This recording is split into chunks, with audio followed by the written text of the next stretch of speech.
Have you ever been judged unfairly because of someone else's assumptions? Imagine being just 10 years old and facing accusations from a trusted adult.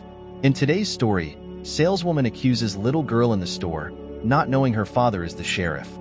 We dive into the heart of a powerful, heartbreaking experience of a young girl named Katie.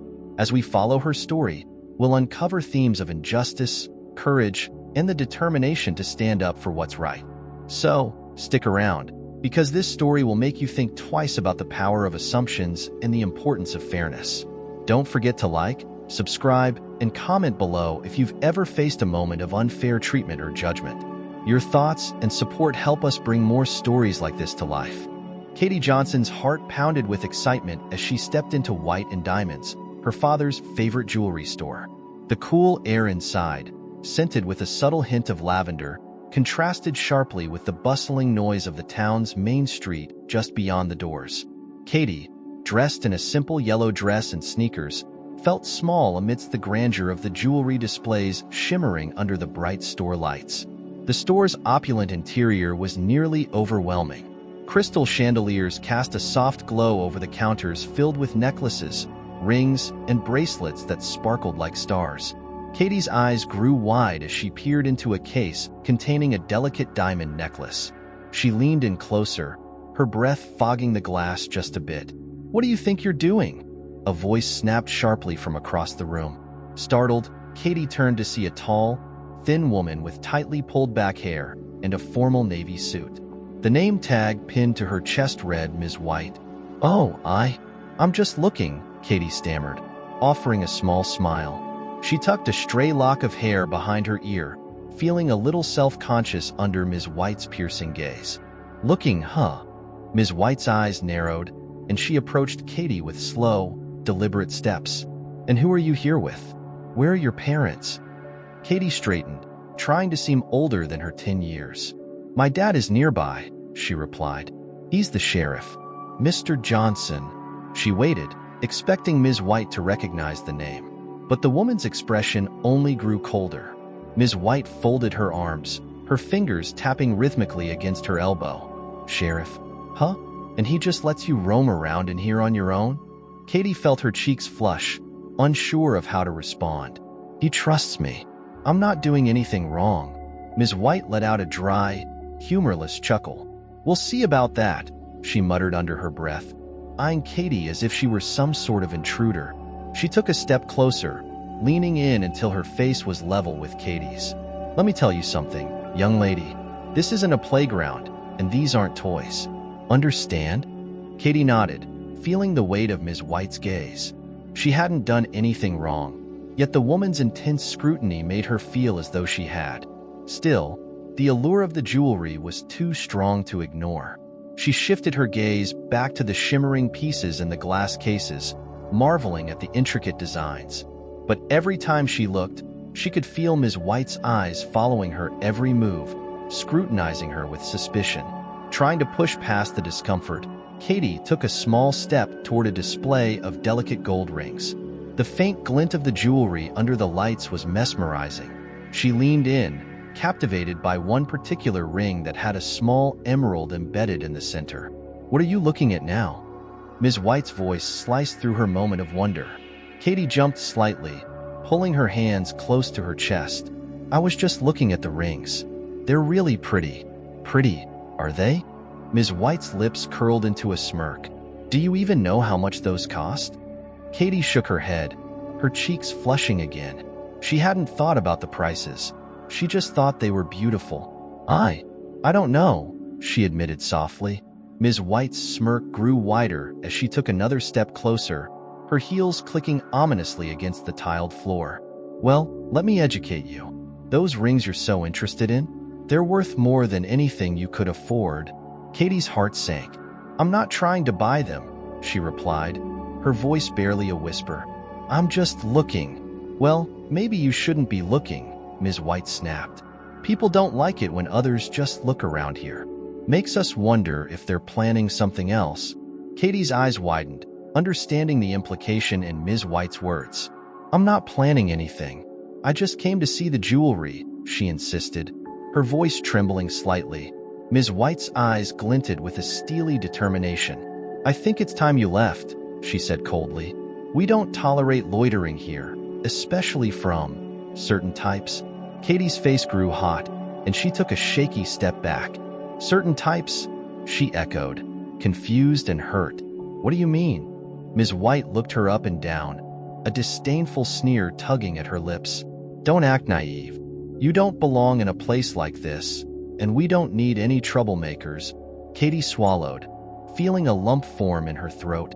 She wanted to explain, to tell Ms. White that her father trusted her, that she wasn't there to cause trouble.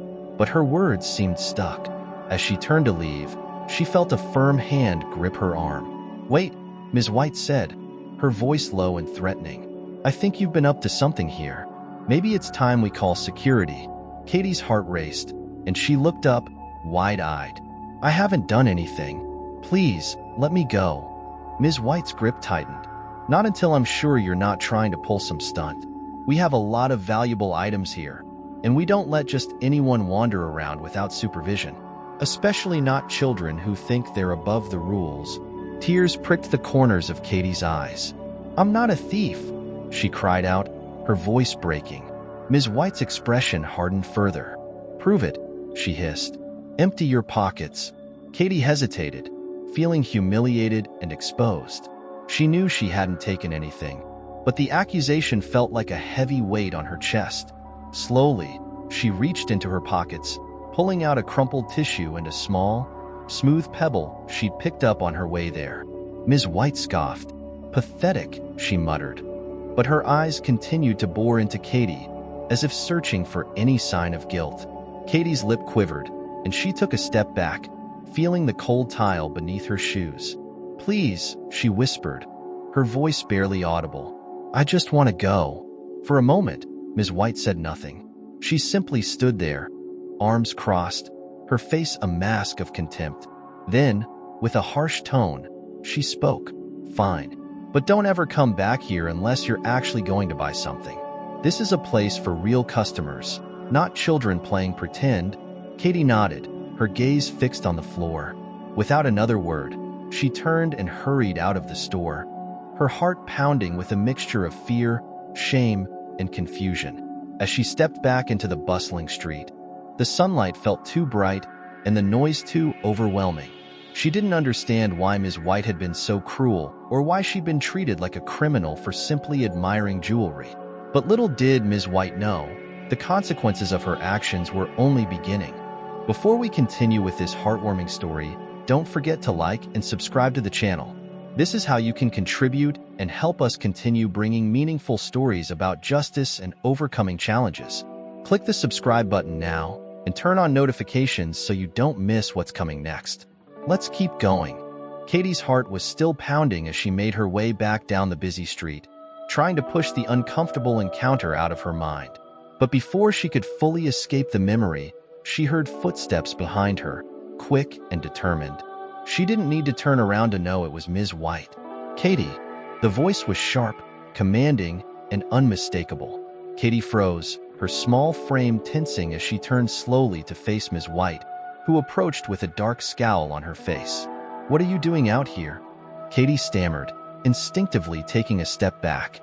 Ms. White's lips curled in disdain as she closed the distance between them. "I thought I told you not to run off so quickly," she said, her tone icy and unforgiving. "Did you think you could just walk out of my store without answering for yourself?" Katie blinked, confused. I didn't do anything," she whispered, her voice trembling. Ms. White shook her head, her gaze hard and unsympathetic. "You're lying, little girl," she sneered. "Someone like you doesn't just look at jewelry like that. I know your type, and I know you're hiding something." Katie's face flushed with frustration and embarrassment. "I'm not hiding anything," she protested, but her voice came out small and uncertain. Ms. White's gaze hardened. "Let's find out, shall we?" She reached for Katie's wrist, gripping it tightly. "You're coming back inside, and we'll see if you're still innocent by the time the police arrive." Katie's eyes widened, fear bubbling up in her chest. "The police? But I haven't done anything wrong." She tugged against Ms. White's grip, but the woman held firm, her fingers digging into Katie's wrist. Quiet, Ms. White barked, her voice sharp and unyielding. You think you can talk your way out of this? Just wait until they search you. As Ms. White began dragging her back toward the store, people on the street started to take notice. Their eyes followed the pair, whispers and murmurs floating through the air like leaves in the wind. Katie's heart raced. She had never felt so helpless, so small. She looked around, hoping someone would step in, but the bystanders only stared, their faces a mixture of curiosity and judgment. Please, I didn't take anything, Katie pleaded, tears welling in her eyes. I just wanted to look. Ms. White scoffed, not slowing her pace. That's what they all say. I've heard it 1,000 times, and every single time, they turn out to be lying. Katie's mind spun as she struggled to understand why this was happening. She hadn't taken anything. She hadn't done anything wrong. And yet, here she was, being paraded back into the store like a criminal. When they re-entered the jewelry store, the air felt colder than before. The customers inside stopped what they were doing, watching as Ms. White marched Katie toward the counter. Everyone, Ms. White announced loudly, tightening her grip on Katie's arm. We have a little thief in our midst. Katie's cheeks burned with humiliation. I'm not a thief, she whispered, barely able to speak.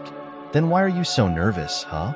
Ms. White hissed, bending down so her face was inches from Katie's.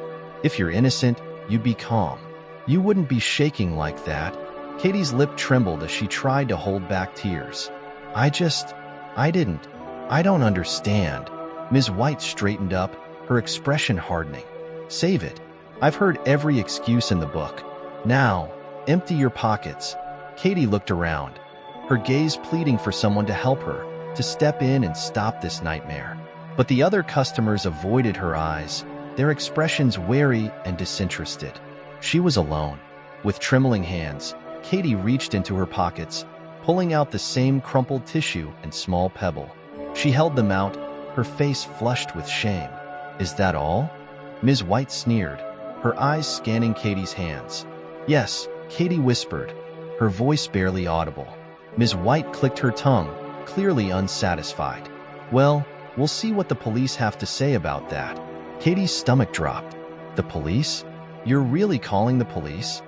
Ms. White's eyes gleamed with a cold satisfaction. Of course. We don't take theft lightly here. You should have thought twice before walking into my store and thinking you could get away with it. Katie's voice shook as she tried one last time to defend herself. My dad is the sheriff.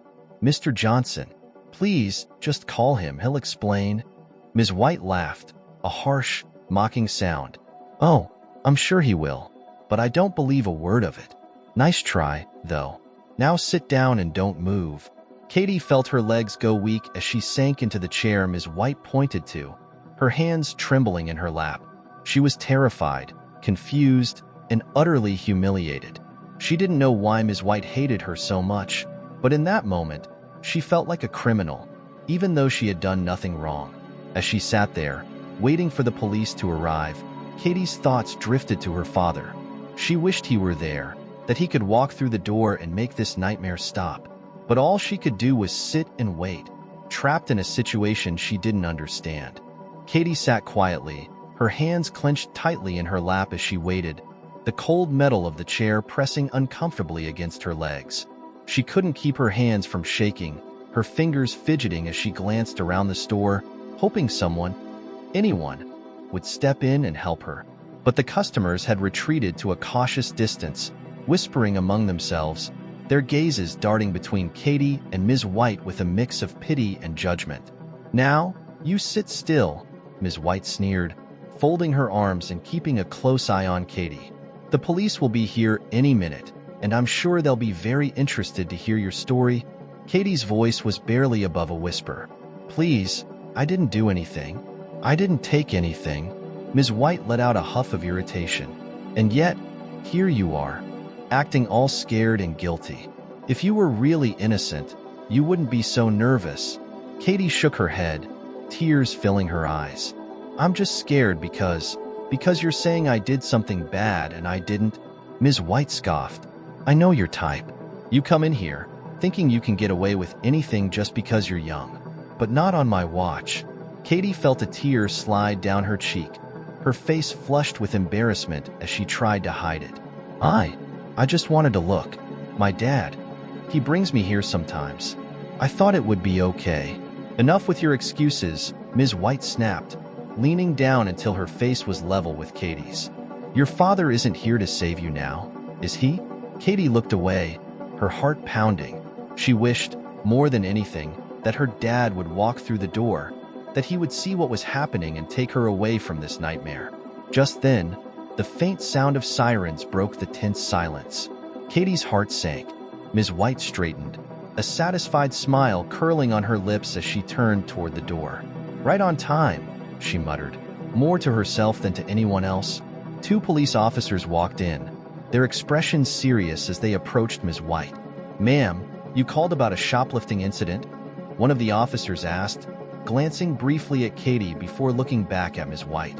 Yes, officer, Ms. White replied, her tone shifting into something overly polite, almost too sweet. This young girl, she gestured to Katie, was caught acting suspiciously, and when I questioned her, she became evasive. I have reason to believe she was trying to steal. Katie's face turned pale as the officers looked at her, their expressions unreadable. She opened her mouth to speak, to defend herself, but her voice felt trapped, strangled by the knot of fear in her throat. One of the officers crouched down beside her, his gaze softening slightly. What's your name, honey? Katie, she whispered, barely able to make eye contact. And how old are you? I'm 10, she replied, her voice trembling. The officer exchanged a glance with his partner before turning back to Ms. White. Ma'am, do you have any evidence that she actually stole something? We don't typically, we usually don't arrest kids without solid evidence. Ms. White's face hardened, but she kept her voice level. Officer, this child was acting very suspiciously around our most expensive jewelry. She even refused to leave when I asked her. I can assure you, her behavior was anything but innocent. Katie felt her cheeks flush as she listened to Ms. White twist her words, painting her as some kind of criminal. She wanted to explain, to tell the officers the truth, but the fear of not being believed made her voice falter. The other officer sighed, looking between Ms. White and Katie. All right, let's get this sorted out. Katie, would you mind emptying your pockets for us, just to clear things up? Katie's hands shook as she reached into her pockets, pulling out the crumpled tissue and the pebble. She held them out, her heart pounding with a mix of shame and frustration. One of the officers looked at Ms. White, raising an eyebrow. That's it? A tissue and a rock? Ms. White's mouth tightened, but she didn't back down. Yes, that's all she has now. But that doesn't mean she didn't hide something earlier. I'm just saying her behavior was suspicious, the first officer sighed, glancing back at Katie with a sympathetic expression. Katie, I understand this is a scary situation. Do you have a parent we can call? Someone who can come down here and clear this up? Katie nodded eagerly, relief flooding her as she heard the officer's words. My dad, he's close by. He's the sheriff. Both officers exchanged glances, and one of them raised an eyebrow. Your dad's the sheriff? Sheriff Johnson? Katie nodded, her voice growing a little stronger. Yes, he's my dad. He'll tell you I didn't do anything wrong. Ms. White's face paled slightly, her confident posture faltering just a bit. Well, she's still a minor wandering around without supervision, and her behavior was extremely suspicious. The officers looked at each other, clearly unsure of how to proceed. One of them reached for his radio.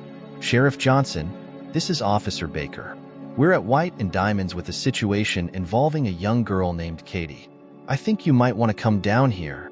Ms. White's jaw clenched, her eyes narrowing as she watched the officer relay the message. Katie's heart pounded with a mix of fear and anticipation. Her father would come, and he'd set things right. He had to. A tense silence settled over the store as they waited. Ms. White shifted uncomfortably, her earlier confidence visibly shaken. Katie kept her eyes on the door, her hands tightly clasped in her lap as she fought to keep her breathing steady. Finally, after what felt like an eternity, the door swung open, and there stood Sheriff Johnson. He was tall and imposing, his uniform crisp and his gaze sharp as he took in the scene. Katie felt a rush of relief as she saw him, tears pricking the corners of her eyes. "Dad," she called out, her voice filled with a mix of relief and desperation. Sheriff Johnson's gaze softened as he looked at his daughter, but when he turned to Ms. White, his expression hardened into something cold and unforgiving. "Ms. White," he said, his voice steady but carrying a sharp edge, "I believe you have some explaining to do." Sheriff Johnson's presence filled the room, his figure strong and composed as he stepped forward. The store fell into a tense silence, every eye on him. Katie could feel her father's steady, reassuring presence, like an anchor holding her in place amid the turmoil. "Dad," Katie murmured, her voice wavering as she looked up at him with wide, tear-filled eyes. Sheriff Johnson gave her a gentle nod, then turned his gaze to Ms. White, his expression steely. "Ms. White, I believe you owe my daughter an explanation." Ms. White's face twisted, but she quickly tried to regain her composure. "Sheriff Johnson, well, you must understand, we have certain standards here, and your daughter was acting suspiciously around some very valuable items." Sheriff Johnson's jaw tightened. "And what exactly did she do that was so suspicious?" Ms. White's confidence wavered, but she maintained her stance. She was lingering around the expensive jewelry, handling things she shouldn't be touching. And when I asked her to leave, she refused. It's highly irregular for someone of her age to be here without supervision. Katie felt a pang of hurt as she listened to Ms. White's words. She wanted to protest, to say that she hadn't touched anything, but her father placed a steadying hand on her shoulder, silently urging her to let him handle it. "So, let me get this straight," Sheriff Johnson said, his voice calm but carrying a dangerous edge. "My daughter, a 10-year-old child, came into this store to look at jewelry, as any customer might. And that was suspicious enough for you to accuse her of theft? And then, to make matters worse, you laid hands on her and called the police." Ms. White's face flushed, and she glanced around, as if looking for support. "Sheriff Johnson, I assure you, I acted out of precaution. We can't be too careful in an establishment like this. And, frankly, if your daughter had simply cooperated—" "She's a child, Ms. White," Sheriff Johnson interrupted, his voice sharp. "You're the adult here. I expect you to act like one." Ms. White's lips pressed into a thin line. "Well, perhaps if she hadn't been acting so strangely, we wouldn't be in this situation. Children, they don't always know how to behave properly in such environments." Katie felt her cheeks burn with indignation. "I wasn't acting strange," she blurted out, unable to hold back any longer. "I was just looking. That's all." Ms. White narrowed her eyes at Katie, her tone condescending. "Young lady, you may not understand, but in a store like this, we have protocols to follow. You can't just wander around without expecting a little oversight." Sheriff Johnson's expression darkened. "Oversight? This was more than oversight, Ms. White. You humiliated my daughter. You treated her like a criminal without cause, and now you're making excuses for it." Ms. White crossed her arms, a defiant gleam in her eyes. "Sheriff Johnson, I have a responsibility to protect the store's assets. Surely, you of all people understand the need to enforce security." Katie's father let out a long breath, visibly trying to restrain his anger. "There's a difference between enforcing security and bullying a young girl." Ms. White's jaw clenched, her gaze hardening. "Sheriff, I apologize if you feel your daughter was mistreated, but I stand by my actions. I couldn't take the risk." Sheriff Johnson's voice lowered, cold and controlled. "Couldn't take the risk? Of what, Ms. White? That a child might admire some jewelry? Or is there something else that made you view my daughter as a threat?" Ms. White's eyes flickered for a moment, but she quickly masked it with a practiced expression of indifference. "Sheriff, I do my job. I don't make exceptions based on anyone's family connections." Katie looked up at her father, a flicker of confusion on her face. She didn't fully understand what was happening, but she could sense that something deeper was at play. Sheriff Johnson took a slow step forward, his gaze piercing as he studied Ms. White. "Is that so? Then perhaps you wouldn't mind explaining why other children have come here without issue, yet you singled out my daughter today." Ms. White's face flushed again, and her gaze hardened. I'm not in the habit of answering baseless accusations, Sheriff. I've worked here for years, and I know how to do my job." Sheriff Johnson's voice remained calm, but there was an unmistakable edge to it. "Then perhaps it's time someone else took a closer look at how you do it." Ms. White's composure faltered, her expression shifting as if she realized the gravity of the situation. "Sheriff, please. I was only doing what I thought was right. If I made a mistake, then..." "If..." Sheriff Johnson interrupted, his voice rising slightly. "This isn't about a simple mistake, Ms. White. You acted on assumptions that have no place in a professional establishment. And now, you're going to face the consequences of those actions." Katie watched as her father's words seemed to sink in, seeing Ms. White's confidence crack under his unwavering stare. For the first time, she felt a spark of hope that justice might finally be served. Ms. White took a step back, her arms folding tightly over her chest, a hint of desperation in her eyes. "Sheriff Johnson, let's be reasonable. I only did what I thought was best for the store." Sheriff Johnson nodded, his gaze unwavering. "I'm sure you did. But in this town, we value fairness, and that means treating everyone with respect, especially children." Katie's heart swelled with pride and relief as she listened to her father's words. She felt the weight of Ms. White's accusations lift, replaced by a growing sense of safety and assurance. Sheriff Johnson placed a hand on Katie's shoulder, guiding her gently toward the door. "Come on, Katie. We're done here." But before they could leave, Ms. White took a step forward, her voice rising in a final, desperate attempt. "Sheriff Johnson, please. This was all just a misunderstanding." Sheriff Johnson paused, looking back at her with a cold, unyielding gaze. "Maybe it was, Ms. White, but that doesn't excuse what you did. Actions have consequences, and it's time you faced them." With that, he turned and led Katie out of the store, leaving Ms. White standing alone, her confident facade crumbling as she watched them go. As Katie and Sheriff Johnson walked out of White and Diamonds, the weight of the encounter still hung heavily in the air. Katie clung tightly to her father's hand, feeling a mix of relief and lingering humiliation. She kept her head down, her cheeks still warm from Ms. White's harsh words. Sheriff Johnson glanced down at his daughter, his gaze softening. "Are you all right, Katie?" Katie nodded slowly, though her expression was strained. I think so." She hesitated, biting her lip. "Dad, why was she so mean?" "I didn't do anything." Sheriff Johnson's expression hardened. "Some people see what they want to see, Katie. They judge without knowing, and that's what happened here." Katie nodded, trying to absorb her father's words. She still felt a strange tightness in her chest, as if a small part of Ms. White's accusations lingered, casting doubt. But with her father by her side, she felt safe, and that comforted her. As they reached the edge of the town square, a young man in a smart suit approached them, carrying a clipboard and a warm smile. "Sheriff Johnson," he called out, his tone friendly yet professional. "I'm glad I ran into you. Do you have a moment?" Sheriff Johnson gave him a nod, though his expression remained guarded. "Mr. Lawson, what brings you here?" Mr. Lawson adjusted his glasses, glancing down at his clipboard before looking back at the sheriff. "I heard about the incident at White and Diamonds. It's rather unfortunate." Katie looked up at her father, sensing a shift in his stance. Sheriff Johnson kept his voice level as he replied, "Unfortunate is an understatement, Mr. Lawson. My daughter was humiliated." Mr. Lawson gave a sympathetic nod, his voice calm and soothing. "I understand, Sheriff. And believe me, the management at White and Diamonds is taking this very seriously.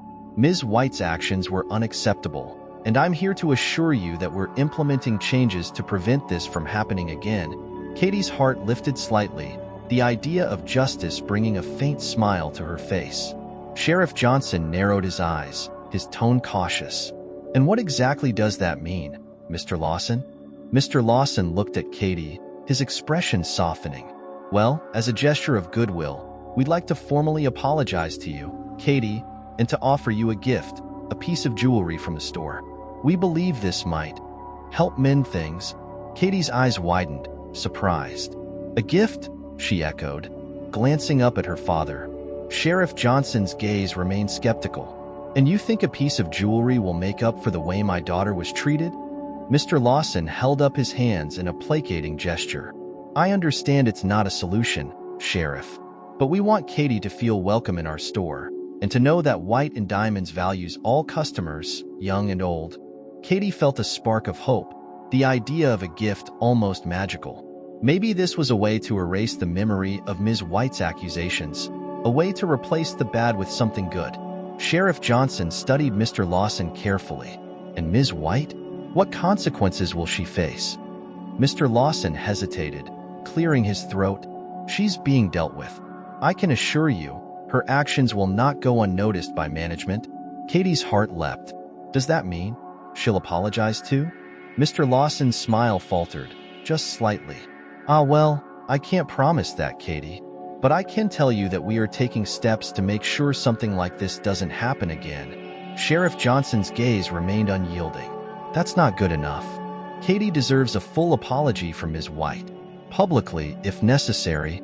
Mr. Lawson's expression grew uncomfortable, his gaze flickering away.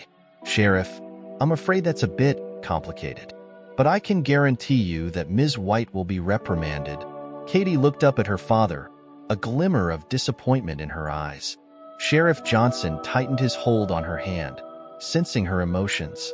Come on, Katie, he murmured, turning to walk away. But Katie lingered, glancing back at Mr. Lawson.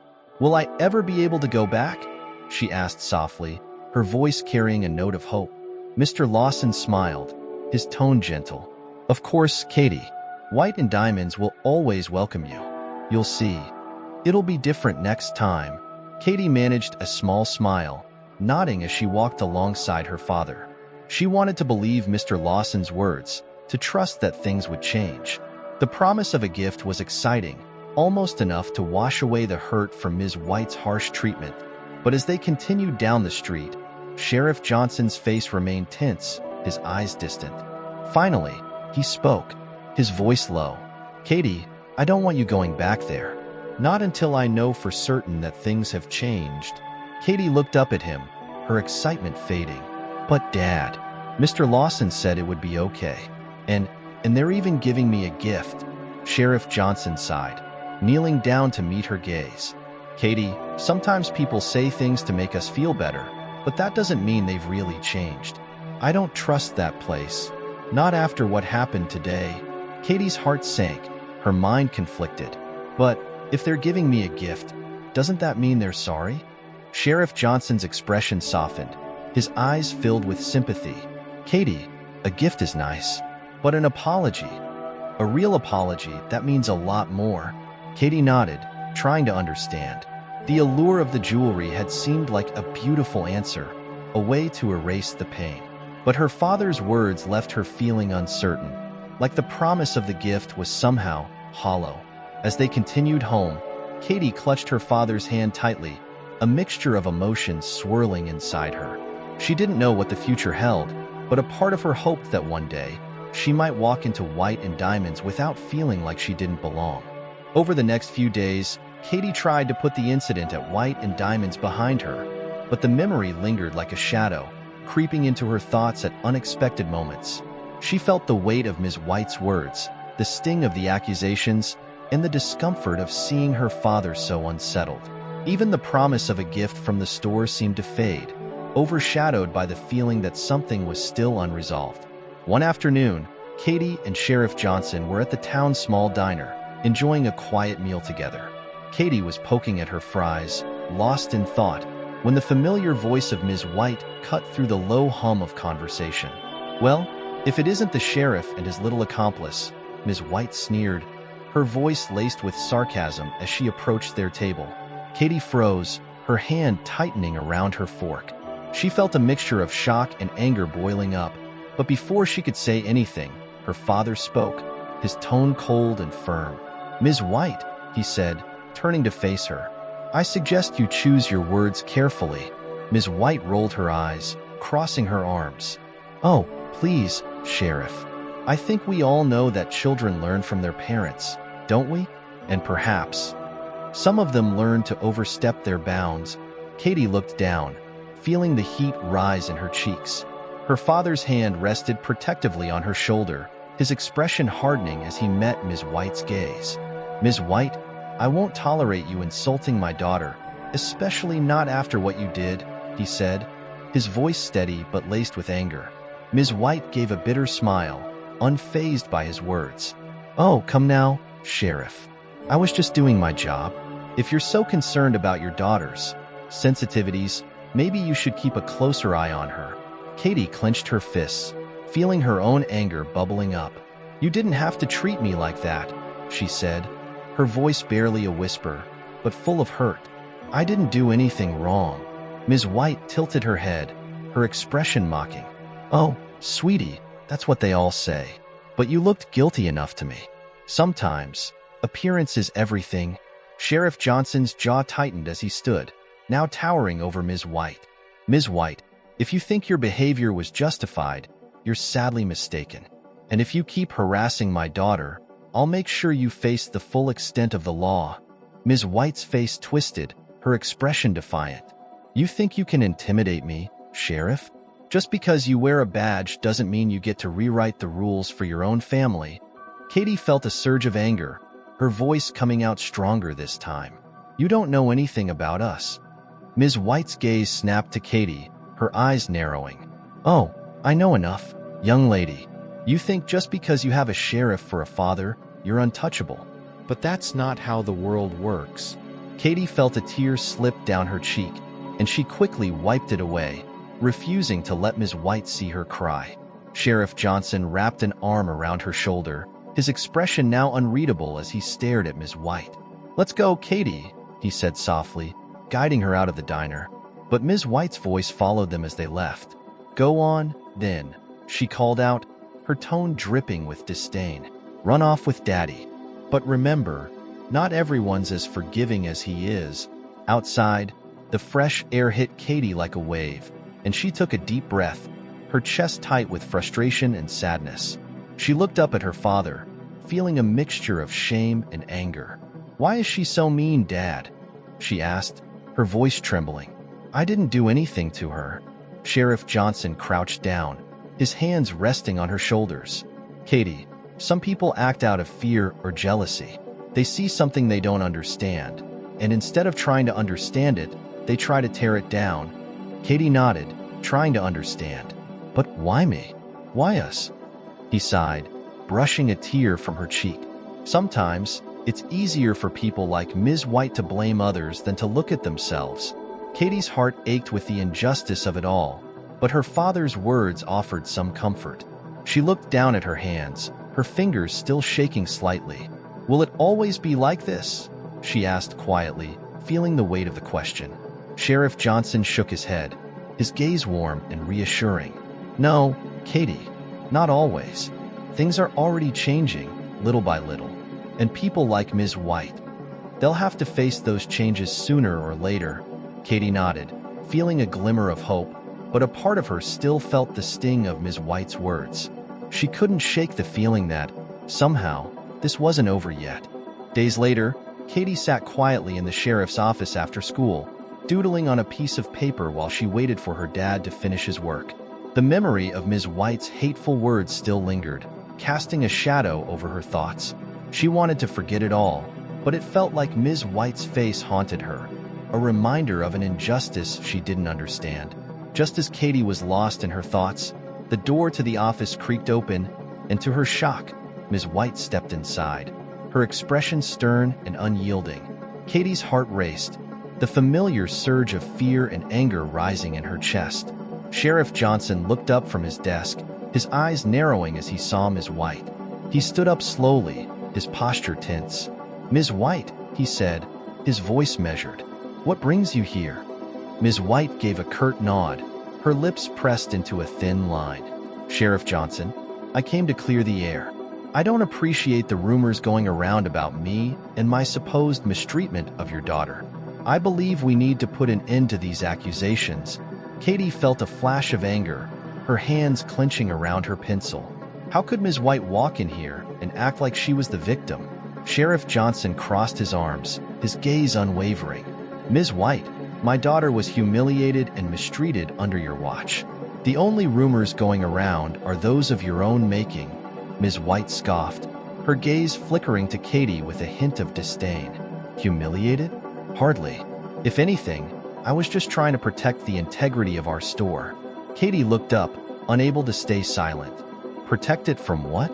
I didn't do anything wrong. You made me feel like a criminal. Ms. White's expression didn't soften. Maybe you didn't understand the situation, young lady. In a place of business, appearances matter. If you looked out of place, that's not my fault. Sheriff Johnson's voice grew colder. Katie looked out of place because of your assumptions, Ms. White. She was there as a customer, and you treated her like a threat without cause. Ms. White's face flushed, but she straightened her posture.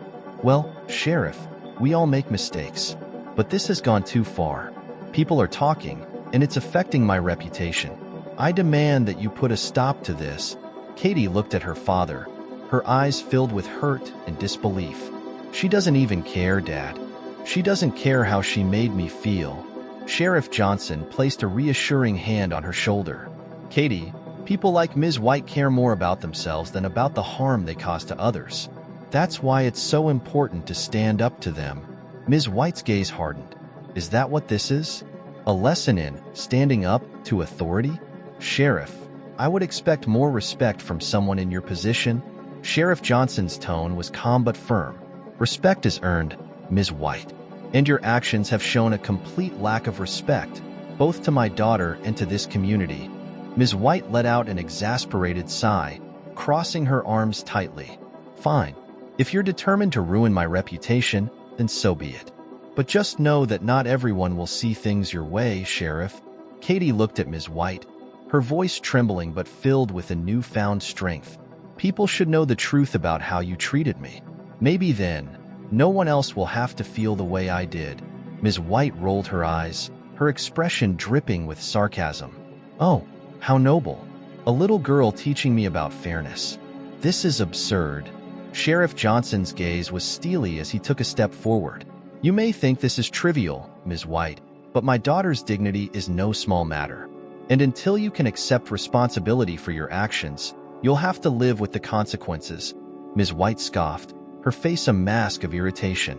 Fine, but don't expect me to apologize for doing my job. Katie's heart sank, but she looked up at her father, drawing strength from his presence.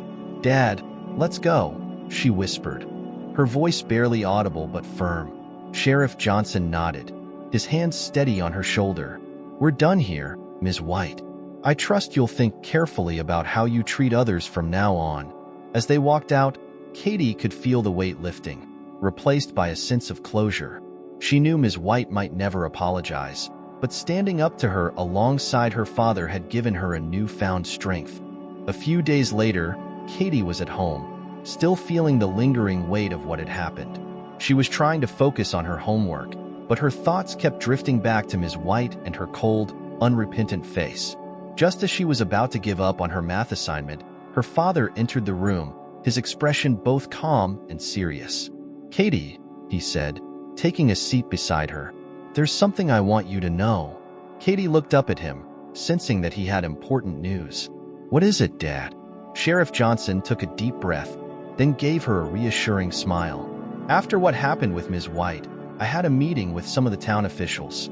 They're taking the situation very seriously, and as a result, White and Diamonds is implementing new policies to prevent anything like this from happening again. Katie's eyes widened, a glimmer of hope and disbelief sparking within her. Really? Her father nodded. Yes, really. They'll have mandatory training for all employees on how to treat customers fairly and with respect, especially young ones like you. Katie's heart swelled with a mix of relief and pride. That's amazing. Does that mean Ms. White will have to change too? Sheriff Johnson's expression grew thoughtful. Well, Ms. White has a choice. She can either attend this training and change her behavior, or she'll be dismissed from her position. Katie let out a sigh of relief, feeling a weight lift from her shoulders. I hope she chooses to change. But if she doesn't, maybe that's for the best. Her father nodded in agreement. Either way, Katie, you've done something important. You stood up for yourself, and now things are changing because of it.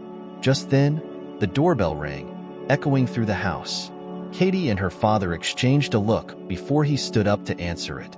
Katie followed him, curious. When he opened the door, there stood Mr. Lawson, the same representative from White and Diamonds, holding a small, neatly wrapped box in his hands. "Sheriff Johnson, Katie." Mr. Lawson greeted them with a polite nod. "I'm here on behalf of the store to formally apologize and to present this to Katie as a gesture of goodwill." Katie's heart skipped a beat as she looked at the box.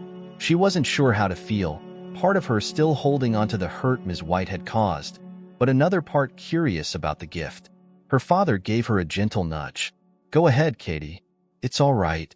Katie reached out, carefully taking the box from Mr. Lawson. She lifted the lid, and inside was a delicate silver bracelet with a small charm shaped like a heart. It sparkled softly, catching the light. Mr. Lawson cleared his throat, his tone sincere. "Katie, we're truly sorry for the way you were treated.